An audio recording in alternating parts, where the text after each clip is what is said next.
नमस्कार साथियों, मेरा नाम है आर के सिंह। संस्कृति पीसीएस यूट्यूब चैनल के मध्य प्रदेश श्रृंखला में आप सभी का स्वागत है। इस श्रृंखला के क्रम में हिस्ट्री सेगमेंट के तहत आज हम बात करने वाले हैं जिस टॉपिक की अपने इस एपिसोड में, उसमें हम बात करेंगे राजपूत काल में जो भी मध्य प्रदेश की स्थिति थी और जो भी उससे जुड़ी हुई जानकारी है जो आपके एग्ज़ाम के दृष्टिकोण से महत्वपूर्ण हो सकती है, उस पर एक एक करके हम चर्चा करेंगे। तो राजपूत काल में देखेंगे तो मध्य प्रदेश की जो स्थिति है इसमें मूल तौर पे देखेंगे तो 3-4 जो राजा हैं या वंश हैं उनका उल्लेख देखने को मिलता है, जिसमें सबसे जो महत्वपूर्ण है वो कौन सा माना जाता है, तो वो प्रतिहार वंश माना जाता है, जिसके बारे में हम बात करेंगे। तो प्रतिहार वंश महत्वपूर्ण इस कालखंड में है। इसके अलावा देखेंगे जो चंदेल शासक हैं या कह सकते हैं जो चंदेल वंश है वो भी महत्वपूर्ण है, इसके बारे में भी हम डिटेल से जानकारी लेंगे। इसके अलावा परमार जो शासक हैं यानी परमार जो वंश है उनके बारे में हम बात करेंगे। और परमार वंश के अलावा जिसको हमें देखना है वो कलचुरी वंश है। कलचुरी जो शासक हैं उनका उल्लेख आता है, तो कलचुरी जो वंश है उसके बारे में बात कर लेंगे। और उसके बाद हम लास्ट में जो भी कछपघात राजवंश है या जो कछवाह वंश कहलाता है उसके बारे में भी हम बात कर लेंगे। एक और वंश का जो चर्चा है वो सीमित स्तर पे आता है, लेकिन उसको भी हम देख लेंगे। वो कौन सा है? वो तोमर वंश है। तो इन महत्वपूर्ण जो वंश हैं, इनके जो शासक हैं, उन पर हम एक एक करके चर्चा करेंगे। चलिए स्टार्ट करते हैं।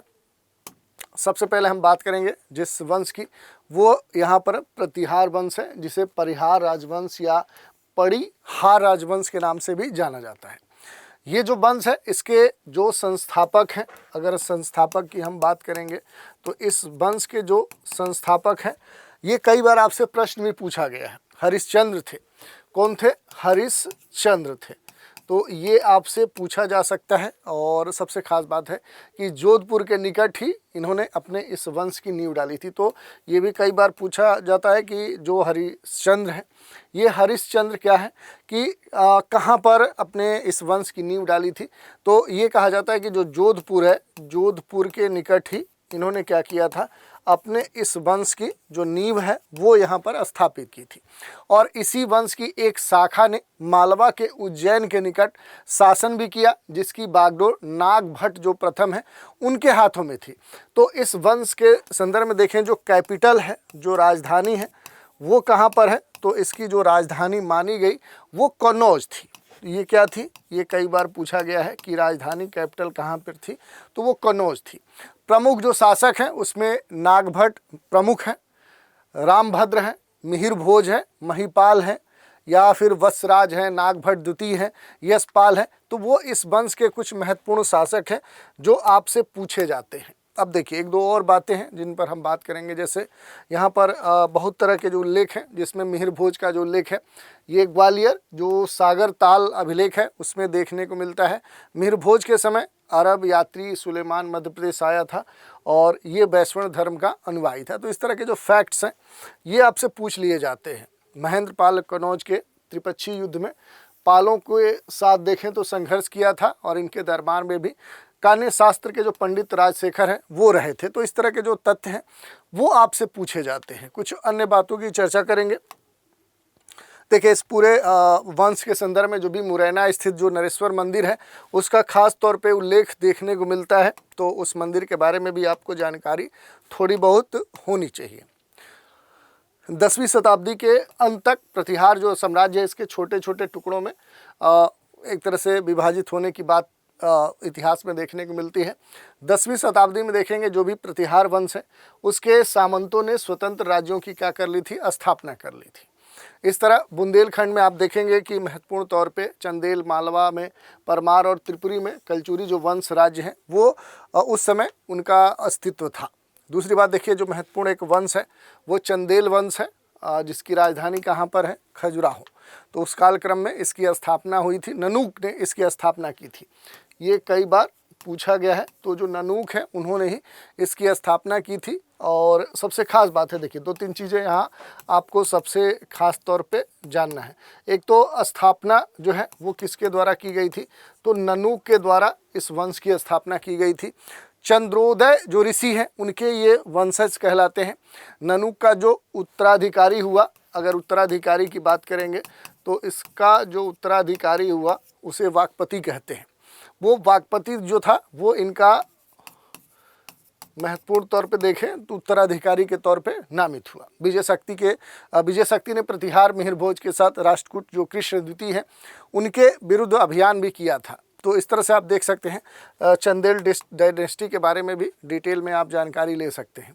इसके अलावा एक दो और तथ्य हैं जिसके बारे में देख सकते हैं। राहिल है विजय शक्ति का जो उत्तराधिकारी जो राहिल है उसका कालक्रम आपके लिए महत्वपूर्ण है। राहिल को महोबा के पास पंचायतन जो शैली है उसका सूर्य जो मंदिर है जो राहिल सागर है उसके निर्माण करवाने का कह सकते हैं श्रेय जाता है। राहिल ने रसो और रासिन नगर जो है वो बांदा जिले में बसाया था। तो ये सारी जो बातें हैं इनको आप देख सकते हैं। जो महत्वपूर्ण तौर पे यहाँ पर जो पंचायतन शैली का जो मंदिर है उसे आप देख सकते हैं। यशोवर्मन की थोड़ी सी चर्चा कर लेते हैं। तो इसने कनौज के जो भी प्रतिहार हैं उनको समाप्त किया। प्रतिहारों से कालिंजर का किला ले लिया, हिमालय के खस खोखर को हराया, मिथिला विजय तथा मालवा के जो भी परमार शासक हैं सियक द्वितीय उनसे विदिशा प्राप्त किया। तो इस तरह से इसके बारे में हम जानकारी ले सकते हैं। इसके अलावा देखेंगे जो महत्वपूर्ण यहाँ धंग है, धंग की चर्चा आती है। तो धंग के साम्राज्य की सीमा कलिंजर से मालवा नदी तक है और मालवा नदी से कलिंदी या कलिंदी से चेदी या फिर चेदी राज्य से गोपाद्री तक ये फैला हुआ माना गया है। ऐसे ही एक दो और उल्लेख हैं जिसमें कुछ अन्य हैं जिनका उल्लेख यहाँ पर विद्याधर का देखने को मिलता है या फिर कीर्तिवर्मन का देखने को मिलता है। तो देखिए विद्याधर की बात करें तो कीर्तिवर्मन के एक शिलालेख में विद्याधर के विषय में खास तौर पे उल्लेख देखने को मिलता है। उसने शत्रुओं के यश के पुष्प को बटोर लिया था, इस तरह की बात कही गई है इसके संदर्भ में कि इसमें महमूद गजनवी से युद्ध किया और उसके अभियान को सफलतापूर्वक रोकने में सफल हुआ। कीर्तिवर्मन की बात करें तो कीर्तिवर्मन को चंदेल शक्ति को पुनर्स्थापना करने का जो एक श्रेय है वो दिया जाता है और इस बात की जो पुष्टि है वो कलिंजर और जो भी देवगढ़ के जो अभिलेख हैं या फिर कृष्णमित्र रचित जो प्रबोध चंद्रोदय है उसमें देखने को मिलती है। महोबा का जो किरत सागर तालाब है या टीकमगढ़ का जो आहार जैन मंदिर है वो इसी कालखंड में बने थे, इसका उल्लेख भी देखने को मिलता है। इसके अलावा देखिए जो भी मदन वर्मन है, चंदेल शासक मदन वर्मन के अभिलेख जो अजयगढ़ छतरपुर खजुराहो या फिर पापौर है उससे प्राप्त होते हैं। मदन वर्मन के चांदी के सिक्के रीवा से प्राप्त हुए हैं। परिमार्दी देव जो है कि मदन वर्मन का जो उत्तराधिकारी है उसका जो पोता परिमार्दी देव है वो बना था और इस वंश का अंतिम जो प्रमुख शासक है वो कौन था, वो परमाल था। तो ऐसे जो फैक्ट्स हैं उनको भी आप देख सकते हैं। इसके अलावा देखिए त्रैलोक्य जो वर्मन है ये परिमार्दी देव का उत्तराधिकारी था और खास बात है कि कीरत सिंह जो है रानी दुर्गावती के पिता इस वंश के अंतिम शासक के तौर पे जाने जाते हैं। एक और वंश है जो महत्वपूर्ण है, परमार वंश है। 9वीं सदी के पूर्वार्ध में आप देखेंगे मालवा के एक नवीन राजवंश का उदय हुआ जो परमार राजवंश के नाम से प्रसिद्ध हुआ।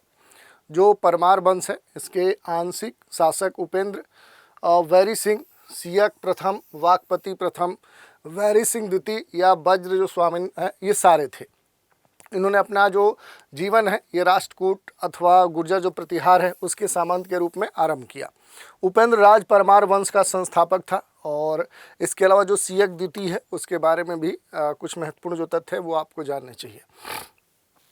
वाकपति द्वितीय की बात कर लें तो मुंज बड़ा पराक्रमी राजा हुआ। उपाधि पृथ्वी जो वल्लभ है उस रूप में देखने को मिलता है।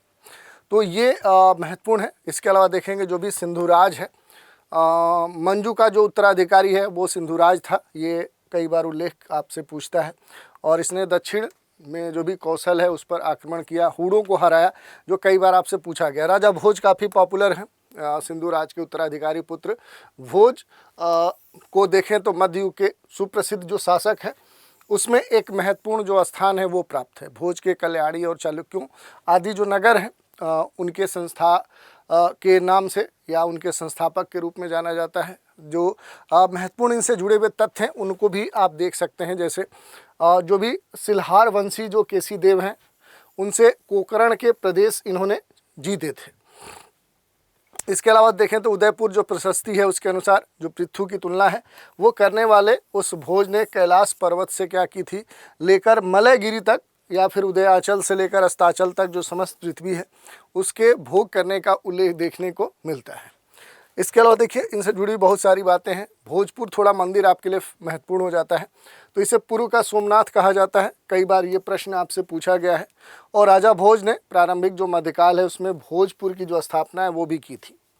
रायसेन की बात करें तो रायसेन जिले में बेतवा नदी के तट पर यह स्थित माना जाता है। इसका नाम जो है वो इस क्षेत्र के शासक राजा भोज के नाम पर रखा गया है और ये मंदिर भगवान शिव को क्या है, समर्पित है।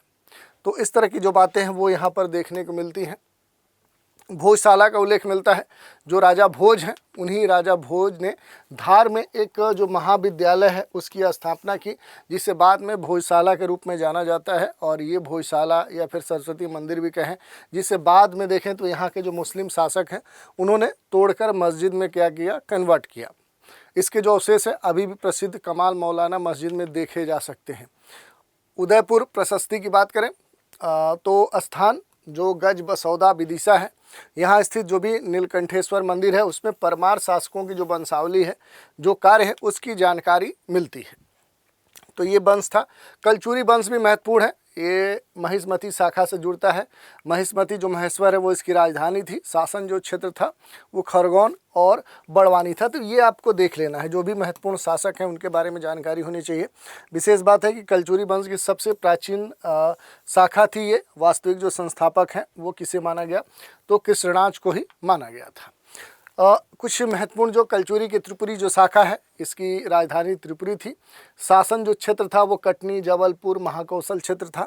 संस्थापक जो भी संस्थापक हैं, ये कई बार पूछा गया, बामराज जो बामन राज है उन्हें इसका संस्थापक माना जाता है। तो ये कुछ महत्वपूर्ण फैक्ट हैं। इसके अलावा जो भी यहाँ पर डेटा है, जैसे कछवाह जो वंश है ये आपसे पूछा जाता है। ये जो कछवाह वंश है ये एक तरह से देखें तो इस वंश का जो शासन है ये मध्य प्रदेश के उत्तरी भाग में 10वीं सदी के 8वें दशक में स्थापित हो गया था। और जो भी नेतृत्व करता थे वो वज्रदामन थे। तो एक तरह से संस्थापक मान सकते हैं। अभिलेखों से इस वंश की जो 3 शाखाएं हैं उनका पता चलता है, जो ग्वालियर, सिहोनिया या दूकुंड और नरवर में स्थापित थी। तो ये महत्वपूर्ण बात है। ग्वालियर जो शाखा है, ग्वालियर शाखा के संस्थापक लक्ष्मण या वज्रदामन को माना जाता है, जो कई बार आपसे पूछा गया है। तो ये आप देख सकते हैं। जो ककनमठ मंदिर है ये मुरैना के सिहोनिया में स्थित है, जिसका निर्माण कछवाह वंश के जो शासक कीर्तिराज हैं उन्होंने करवाया था। इसके अलावा देखें तो दो कुंड जो शाखा है ये कच्छप घात वंश की दो कुंड जो शाखा है श्योपुर जिले में स्थित है। संस्थापक कौन है, तो युवराज है। कछवाह वंश की ये जो शाखा है प्रारंभिक समय में देखें तो चंदेलों की सामंत थी।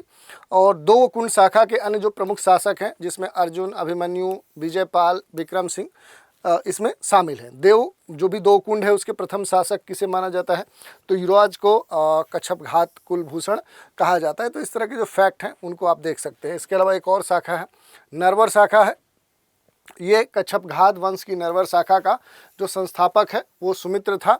और ये शाखा शिवपुरी में सिंध नदी के किनारे स्थित है। कुछ महत्वपूर्ण तथ्य हैं जो आप यहाँ पर नोट कर सकते हैं। ढोला मारू जो गीत है उसका संबंध कछवाह वंश से है। और ढोला मारू गीत में राजकुमार ढोला और राजकुमारी मारू की प्रेम कथा का वर्णन देखने को मिलता है। 64 योगिनी जो मंदिर है उसका जो उल्लेख है वो कई बार हमने देखा है।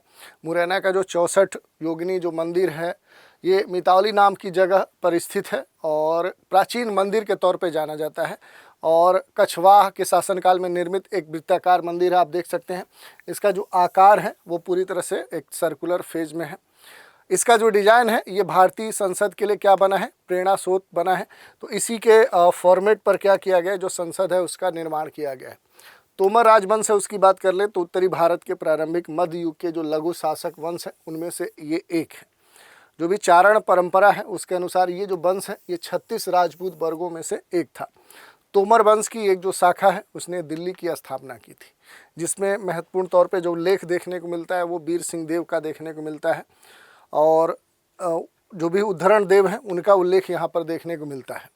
तो इनके बारे में भी हम देख सकते हैं। बीरम देव हैं, गणपति देव हैं। तो ये कुछ इस कालखंड के महत्वपूर्ण शासक हैं। तो इनके बारे में अगर बेसिक जानकारी लेना चाहें, जैसे वीर सिंह देव जो हैं ये 14वीं शताब्दी के उत्तरार्ध में ग्वालियर में वीर सिंह देव ने 1394 ईस्वी में क्या किया था, तोमर राजवंश की स्थापना की थी।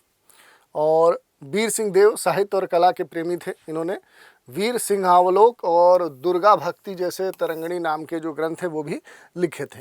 जो उद्धरण देव है, ये वीर सिंह देव के बाद उद्धरण देव का जो शासक है वो आया था, तो इस कारण से ये महत्वपूर्ण है। इसके अलावा अगर आप देखेंगे जो भी बीरम देव हैं, बीरम देव की बात करें तो इसने शैव और शाक्त जो धर्म है उनको प्रोत्साहित किया था। वहीं जो गणपति देव हैं, तो नरवर के जय स्तंभ पर उत्कीर्ण जो लेख है इसमें इनका नाम देखने को मिलता है। डूंगर सिंह की बात करें तो डूंगर सिंह के कश्मीर शासक जो जैनुलाब्दीन हैं उनसे अच्छे संबंध थे। उसने कश्मीर शासकों को संगीत चूड़ामणि और संगीत जो शिरोमणि नामक ग्रंथ है वो भेजे थे। कीर्ति सिंह का उल्लेख मिलता है। कीर्ति सिंह के समय देखें 1466 ईस्वी में हुसैन शाह सरकी ने आक्रमण किया जिसमें सरकी पराजित हुआ। महत्वपूर्ण है कि कीर्ति जो सिंह है उसको हिंदू सुरताड़ कहा जाता है। तो ऐसे कुछ डेटा हैं जो आपसे पूछ लिए जाते हैं। दूसरी बात देखिए, कल्याणमल जो है ये कीर्ति सिंह के बाद 1480 ईस्वी में शासक बने और कीर्ति सिंह के काल में देखेंगे नारायण दास जो कृत है, जो छिताई चरित है, दामोदर जो कृत है, बिल्हड़ चरित्र है, चतुर्भुज जो दास निगम कृत जो मधुमालती है, साधन कृत जो मैनासत स्वयं जो कल्याणमल कृत है, ऐसे बहुत सारी जो रचनाएं हैं इनका भी उल्लेख देखने को मिलता है। तो ये सारे कुछ फैक्ट थे। राजा मान सिंह के बारे में देखें तो तोमर वंश के सबसे प्रतापी जो शासक हैं वो ये माने जाते हैं। इसे दिल्ली के बलहोल लोदी, सिकंदर लोदी और इब्राहिम लोदी से युद्ध करना पड़ा था। पूर्व में सिकंदर लोदी से देखें तो मान सिंह के संबंध काफ़ी अच्छे थे। मान सिंह शासक बने तब सिकंदर ने मोहम्मद फरमुली द्वारा विशेष जो खिलत है, जो घोड़ा है, मान सिंह को भेजा था। तो इस तरह का उल्लेख देखने को मिलता है। विक्रमादित्य की बात करें तो मान सिंह के बाद 1518 ईस्वी में ये शासक बना और इस समय इसे एक सुदृढ़ जो राज्य है वो प्राप्त हुआ था। इब्राहिम लोदी के साथ देखें तो युद्ध में विक्रमादित्य पराजित हुआ और विक्रमादित्य के जागीरदार अजीत सिंह ने कोहिनूर हीरा इब्राहिम जो लोदी है उनको दिया था। तो इस तरह के जो उल्लेख है वो देखने को मिलते हैं। कुछ महत्वपूर्ण जो मध्य प्रदेश के प्रमुख राजपूत वंश है उसमें आप देखेंगे प्रतिहार है, नागभट्ट संस्थापक हैं, कलचुरी के कोकल हैं, चंदेल के ननूक हैं, मालवा परमार के उपेंद्र राज हैं, जहां से आपके प्रश्न पूछ लिए जाते हैं। तो इस तरह से हमने महत्वपूर्ण जो राजपूत वंश हैं उनसे जुड़ी हुई जो महत्वपूर्ण जानकारी है उस पर प्रकाश डाला। तो आज के एपिसोड में इतना ही। आप सभी हमारे साथ बने रहें, इसके लिए धन्यवाद।